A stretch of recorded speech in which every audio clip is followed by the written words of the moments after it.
Аяулым Антошка балабақшасының звездочка тобының тәрбиеленушісі.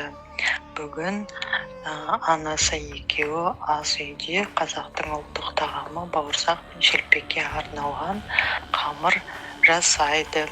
Анасы Аяулымға қамырға қандай азық-түлік қосылатынын, қамырдың қалай жайылатынын, қалай пісірілетінін көрсетіп жатыр. Бүгін демалыс күндері бос уақыттарында Аяулым апаларымен бірге анасына осылай көмектеседі.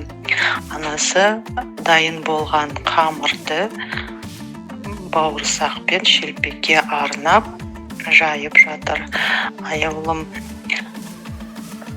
бауырсақ дайын болғаннан кейін дастарханға отырып, бейсенбі жұма күні ата-бабаларына дұға бағыштайды. Отбасында қалыптасқан әдеп бойынша әкесі, апалары, анасы бәрі дастархан басына жиналып, ата-бабаларына дұға бағыштауды балаларына үйретіп, ары қарай жалғастырып, өзінің ата-бабаларын біліп жүру үшін осындай әдетті қалыптастырған.